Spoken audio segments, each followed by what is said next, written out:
हाँ वो बताऊंगा निरक्ष क्या होता है। तो आज हम पढ़ने वाले हैं विद्युत द्विध्रुव की निरक्ष पर विद्युत क्षेत्र की तीव्रता।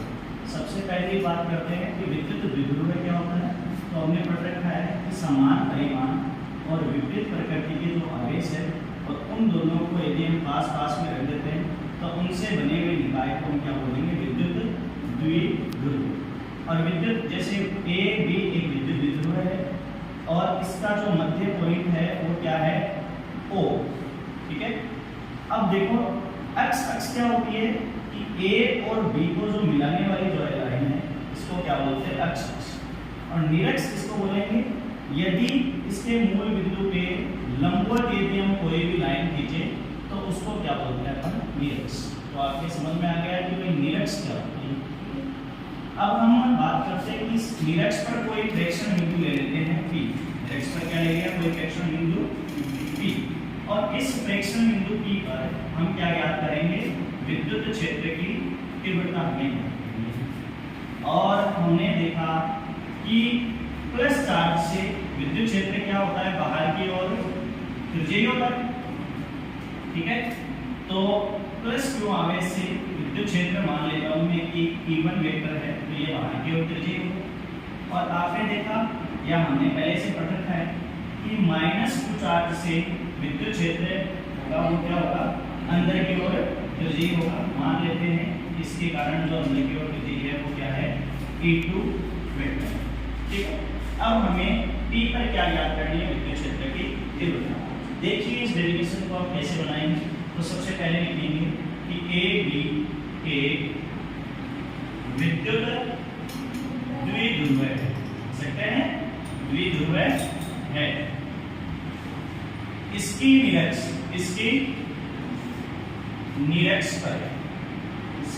पर स्थित बिंदु P, इसकी निरक्ष पर स्थित बिंदु P पर विद्युत क्षेत्र की तीव्रता ज्ञात करनी है।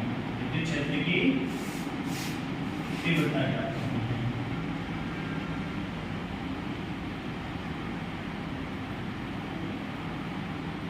जहां OP यानी O से P के बीच की दूरी वो क्या है, R है। ठीक है भाई। चलो अब ये तो हमने डिसाइड कर लिया कि हमें ये दूरी R है और यहाँ तक हमें इसकी तीव्रता क्या है। ये देखो जैसे कोण हो गया थीटा और ये भी कोण हो गया अपना थीटा। तो सबसे पहली बात हम ले लेते हैं त्रिभुज AOP से। तो त्रिभुज AOP से, त्रिभुज AOP से ले लेते हैं। तो अपने पास में देखो ये एक समकोण त्रिभुज आ गया। ठीक है, समकोण त्रिभुज आ गया। और अब अपन को ज्ञात करनी क्या है, AP। तो मैं डायरेक्टली लिख सकता हूं AP square is equals to AO square plus OP square. ठीक है। तो अब मैं ऐसे भी लिख सकता हूं कि AP is equals to under root. अब देखो AO तो हमने पढ़ रखा है कि इसके AB के बीच की दूरी क्या है, तो यहाँ AO के बीच की दूरी क्या हो गई, A। तो क्या हो जाएगा A स्क्वायर और प्लस ये जो दूरी है वो क्या हो जाएगी, R स्क्वायर। तो AP है उतनी ही क्या हो जाएगी, BP हो जाएगी, क्योंकि ये दोनों त्रिभुज। ठीक है। अब चलिए हम बात करते हैं। अब सबसे पहले बात करते हैं प्लस आवेश के कारण P पर विद्युत क्षेत्र। तो लिखेंगे प्लस Q आवेश के कारण P पर विद्युत क्षेत्र। अब देखो तो क्या हो जाएगा, E1 vector is equals to KQ upon R square. अब जो R होगी वो ये हो जाएगी कि under root R square plus A square की पावर 2। ठीक है। और ये जो दिशा होगी वो क्या हो जाएगी, BP के अनुदिश। किसके अनुदिश हो जाएगा, BP के अनुदिश। ठीक है। BP के अनुदिश विद्युत क्षेत्र होगा। इसको दे सकते हैं अपन समीकरण A। ठीक है। अब चलो अगली बात। तो किसके कारण? माइनस क्यू आवेश के कारण E का विद्युत क्षेत्र। तो अपन यहां लिख सकते हैं माइनस क्यू आवेश के कारण विद्युत क्षेत्र।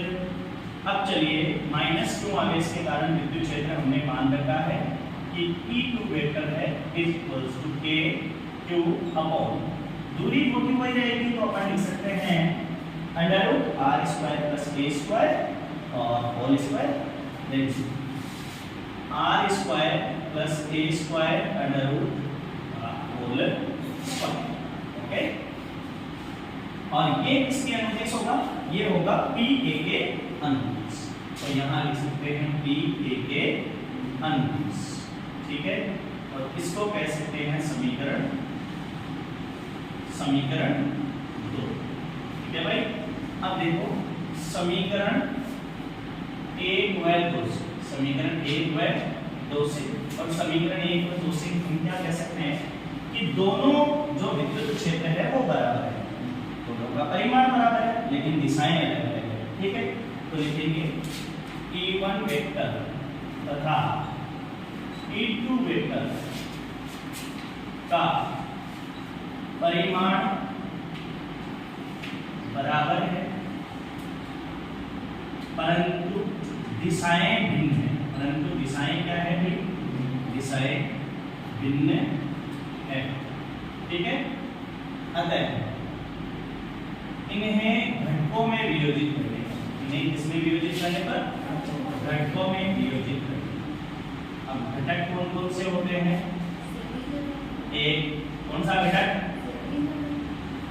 एक क्षैतिज घटक और एक ऊर्ध्वाधर घटक। तो देखो सबसे पहले E1 को करते हैं हम क्या? घटकों में वियोजित। तो इसका जो लंबवत घटक आ जाएगा, ऊर्ध्वाधर घटक आ जाएगा, वो हो जाएगा आपके पास में E1 sin थीटा और इसका जो क्षैतिज घटक हो जाएगा वो हो जाएगा E1 cos। और देखो ये रहा E2, तो इसका लंबवत घटक हो जाएगा वो हो जाएगा E2 sin थीटा और इसका जो क्षैतिज घटक हो जाएगा वो हो जाएगा E2 cos, ठीक है। अब देखिए ये ऊर्ध्वाधर घटक है वो परिमाण में बराबर और एक दूसरे के विपरीत है, अतः ये दोनों क्या हो जाएंगे? निरस्त हो जाएंगे। और क्षैतिज घटक है वो एक दिशा में होने के कारण जुड़ जाएंगे, ठीक है। तो लिखेंगे इनके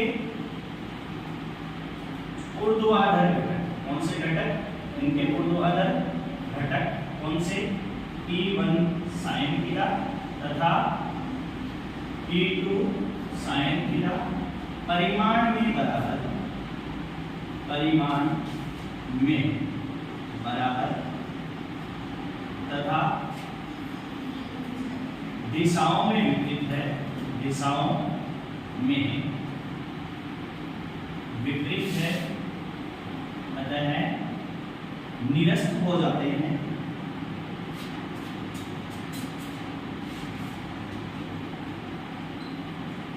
तथा कौन से घटक? क्षैतिज घटक, क्षैतिज घटक E1 cos थीटा व E2 cos थीटा एक ही दिशा में होने के कारण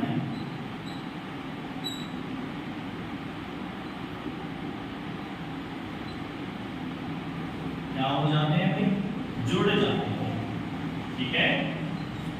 अब चलो तो नेट जो विद्युत क्षेत्र लेंगे वो हो जाएगा आपके पास में E1 cos theta and plus E2 cos theta और यहाँ ले लेंगे अपन माइनस पी के। अब देखिए कि माइनस पी के क्या है? तो विद्युत द्विध्रुव की दिशा होती है माइनस आवेश से प्लस की ओर, यानी विद्युत द्विध्रुव की दिशा है आपके पास में A से B की ओर, लेकिन विद्युत क्षेत्र की दिशा है वो क्या है? इसके विपरीत है, इसलिए मैंने वहां क्या लिखा? माइनस, ठीक है। अब चलिएगा आगे की बात करते हैं। तो देखो चूंकि E1 vector modulation mod E1 vector is equals to mod E2 vector, then या इसलिए E net is equals to E1 cos theta plus E1 cos theta, ठीक है। एंड ऐसे लिख सकते हैं कि E vector is equals to 2E1 cos theta, ठीक है।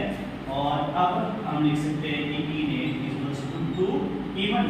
E1 का जो मान है वो अपने पास में है KQ upon R square plus A square का अंडर रूट की पावर 2, ठीक है। तो यहाँ से लिख सकता हूँ मैं 2KQ cos थीटा बटा मेरे पास क्या आ जाएगा भाई R square plus A square का अंडर रूट की पावर 2, ठीक है। अब चलिए अगली बात करते हैं, और ये किस डायरेक्शन में है, माइनस B के डायरेक्शन में, और ये भी माइनस B के डायरेक्शन में, ठीक है। अब चलो नेक्स्ट की बात करें। नेक्स्ट इस टाइप से हो जाएगी E vector is equals to K 2KQ cos theta, ठीक है। तो देखो 2KQ cos थीटा बटा अपने पास में देखो ये इसकी पावर 1 बटा 2, ये कैंसिल हो जाएगी, तो केवल बचेगी क्या R square plus A square. तो यहाँ आ जाएगा आपके पास में R square plus A square और माइनस B के। अब देखो चूंकि cos थीटा निकालते हैं, तो देखिए cos थीटा कैसे निकालेंगे, वो देखना ये थीटा है, तो थीटा बराबर क्या होता है, लंब बटा, बताओ लाल बटा टक्का बढ़ाया ना आपने, L के L बटा K, तो क्या हो गया, आधार बटा करंट। तो आधार तो आपके पास में थीटा, और आधार तो आपके पास में क्या आ गया A, और करंट आपके पास में क्या आ गया AP, ठीक है। तो क्या हो जाएगा A बटा under root R square plus A square. तो यहाँ हो जाएगा कि cos theta is equals to A बटा under root R square plus A square, ठीक है। यहाँ हम इसकी वैल्यू रखते हैं, तो E वेक्टर और वो भी लिनक्स पर जो नेट है वो इज इक्वल्स टू हो जाएगा 2KP और हो जाएगा A बटा R square plus A square की पावर 1 बटा 2, और यहाँ क्या था R square plus A square, और यहाँ आपके पास में कितना हो जाएगा भाई माइनस B के, ठीक है। अब देखिए यहाँ E निरक्स इज इक्वल्स टू आपके पास हो जाएगा 2KQ और upon R square plus A square की पावर 3 बटा 2, क्योंकि 1 और आधी डेढ़ मतलब क्या हो गया 3 बटा 2, 3 का आधा, और क्या हो जाएगा माइनस B के। अब देखिए एक बात आप बहुत अच्छी तरीके से जानते हैं, आप खुद बताएंगे, 2AQ इज इक्वल्स टू क्या होता है P होता है, ठीक है। और आपके पास में एक बात और ले लेते हैं कि R बहुत ज्यादा बड़ा है A से, तो A को लगभग 0 के बराबर मान लेते हैं, तो E निरक्स वो आपके पास में आ जाएगा क्या 2AP अपॉन R की पावर 2। अब 2 नहीं आएगा क्योंकि 2A हो गया, 2A तो A हो गया, तो KP बटा R स्क्वायर और इसकी पावर 3 बटा 2, और 2 से 2 कैंसिल आ जाएगा। अब E निरक्स जो आएगा वो आ जाएगा आपके पास में कितना KP बटा R क्यूब, और जो डायरेक्शन हो जाएगी वो माइनस P के, यानी ये डायरेक्शन किस साइड में आपके विद्युत द्विध्रुव के विपरीत साइड में, ये आपके कारण आपके निरक्स के कारण विद्युत क्षेत्र